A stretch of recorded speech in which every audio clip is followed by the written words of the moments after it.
And the Eagles are the champions. Epic. We're joined now by Mark Schlereth. Welcome, Stink. It was an epic game. It was Stink. a great game. We need some wisdom. We need some perspective. It was epic. Yeah. It was a beautiful game. What was your takeaway from last night? Well, I think, you go back to the schoolyard. Go back to when you were growing up as a kid. What'd you do to the bully in the neighborhood, right? Bullying. At some point, you just gotta be the bully to the bully. And you want to get the bully to back down. Well, and I think you were the bully, though, right? What's that? Weren't you the bully growing up? No, I was never a bully. So I think one of the things you have to understand is the mystique of the Patriots, the mystique of Bill Belichick, gets people to do things that they normally don't do. It makes them conservative. It makes them afraid. It makes them get off their game plan. And the thing that I take away more than anything else is that Doug Peterson and that coaching staff said, we're going to be true to who we were all season long. We're going to be aggressive. We've got a great football team, regardless if we're playing a backup quarterback. And we are going to continue to put the pedal to the metal. When we get the football, we're going to go down. We're going to drive it. We're going to run it. We're going to do all the things that we do as an offense. And when we get in a critical situation on fourth down, we're calling a play. Because we're not going to walk away kicking field goals and going, how did that one get away from us? And that, to me, is the thing that most teams fear. They're so afraid of making a mistake and opening it up for the New England Patriots and letting them take advantage of that mistake. And I said this going into the week. The one thing that you have to be able to do is if you make a mistake, because never a perfect game has been played, and so many teams get so concerned about, well, if we make a mistake, they'll capitalize. If you make a mistake, make it going 100 miles an hour and shorten somebody's neck. And if you can shorten somebody's neck, if you play aggressively like that, you'll overcome a few of those mistakes. And that's what the Philadelphia Eagles did. Their roster is loaded. They have a great roster. We said it all week leading into that game. Man for man, they're a better roster. Now it's just about, can you be aggressive and can you get over that mental hurdle that you have to get over? And they were able to do that. A lot of times when you make a mistake in the ball game also gets amplified. They made theirs at the first half. They go down the field. Patriots go back down the field, get a touchdown. Brady made his late. That was probably had a lot to do with it. Skip and I were talking about it. You look at 53 for 53. I believe the Eagles are better man for man, except two positions, tight end and quarterback. They're loaded. I don't know if another team could have had a quarterback start less than 3 regular season games and do what he did, unless you got a quality team. We saw the Redskins do it with Doug Williams. We saw the Giants do it with Jeff Hostetler. But not to this level. Well, the quarterbacks didn't play like this. No. Doug did in the Super Bowl. Yeah, Doug played unbelievable. Doug played unbelievable. But the defenses, because if you look at it, the Eagles' defense, we thought they're going to pressure Brady all night. They got one sack, a strip sack. He threw for over 500 and has had 600 total yards. But I love Doug Peterson. He's like, we got here with me being aggressive. The thing that he showed me is that it happened in the NFC Championship game. With 29 seconds, they got the ball on the 20-yard line. They said, we're going to get points. We ain't taking on the knee. We're going to get more points. So now they go down and get a field goal. What do they do after Tom Brady goes down the field and score? They said, we coming right back at you. They went back down and got a touchdown. The biggest drive of the night, don't let anybody tell you different.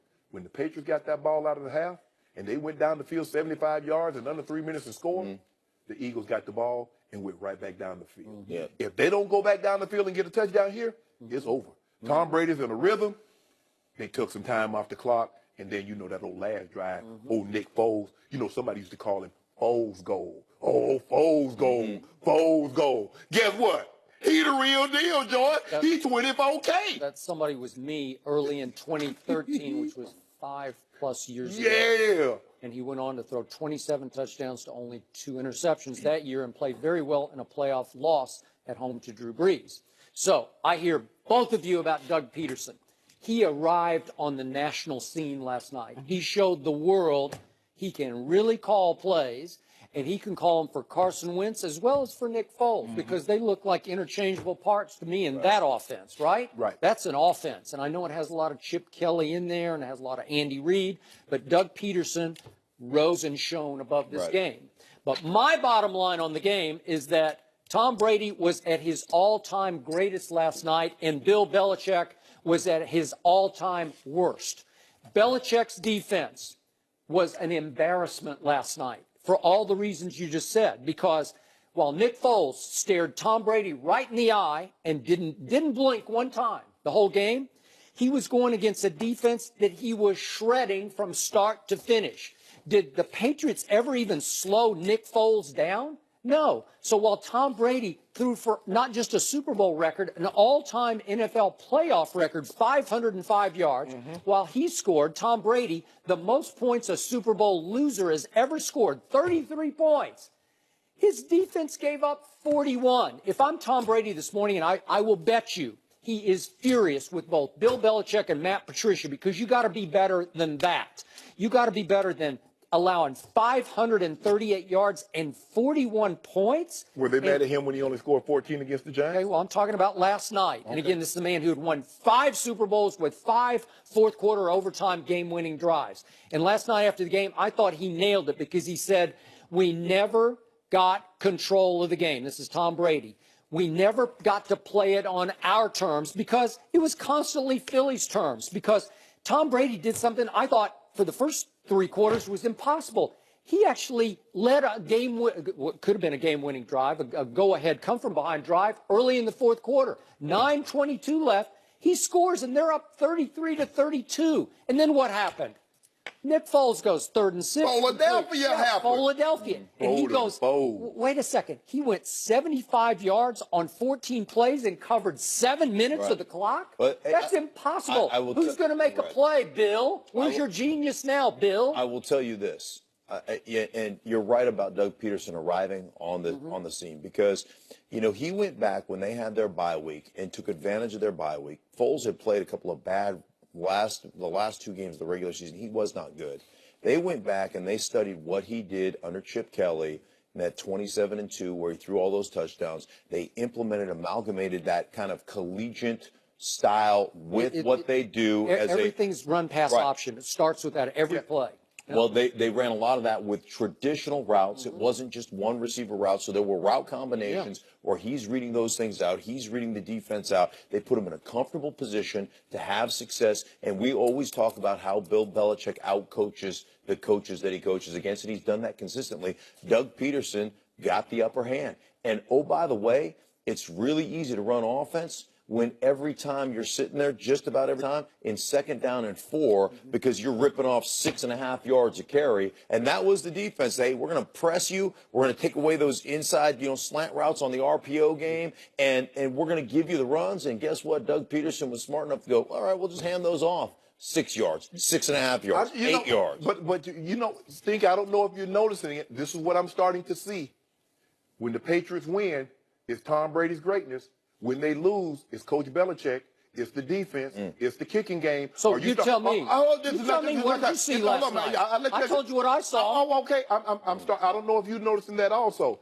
If you look at this game was a microcosm of what happened the opening Thursday night against the Kansas City Chiefs. Yeah. 5:30. No, it was not. He wasn't a microcosm. Did Tom Brady throw for 500 yards against the Chiefs? He was awful on opening Thursday night. I'm talking about from the Eagles' perspective. Kansas City had 537. The Philly had 538. One scored 41, one scored 42. Both running backs had over 100 yards receiving. On what route did they get the touchdown on? Out of the backfield, up the seam. That's what I'm saying, Skip Bayless. But I'm saying I see what you're doing here. Tom Brady, all-time great. I'm not doing anything. I'm just telling you the facts. Okay, I'm spitting them at you. You can't spit them back. Okay, what about the 14-point against the Giants? I don't care about that. He won 5 Super Bowls with 5 game-winning drives. He lost 3. Okay. He lost to Nick Foles. Should he have lost last night? He lost to Nick Foles. With 505 yards? He lost to Nick Foles. Yeah, because his head coach was abysmal last night. Wait. What did you say? Was it not a foolish backfire mistake not to start Malcolm Butler? Was it not? That's what you said. Hold on. Hall of Fame. If he doesn't help me out. If he doesn't insert Malcolm Butler and they lose the Super Bowl, whose fault is that? See, all you talk about, that's Brady's fault? No, all you talk about is Brady's fourth quarter comebacks, and they're great. But the defense had given up 3 points in 4 fourth quarters in those comebacks. Yeah. They gave up 12 last night. See, I kept telling you, when Ben Roethlisberger threw for 480 and 5 touchdowns, why didn't he win? Because the defense couldn't stop anybody. Tom Brady threw for 101 yards in the fourth quarter last night. That should have won the game. No, it shouldn't have. No defense. Yeah. Tom should have played safety, I guess. I don't know. Well, he did play receiver, so maybe he could have been But no, he can't catch. Mark. You already, he can't play receiver. He can't catch. Will the Eagles get back to the Super Bowl next year? We'll discuss that next. Yeah, we're going to be back on the Yeah, part. we- Who is we?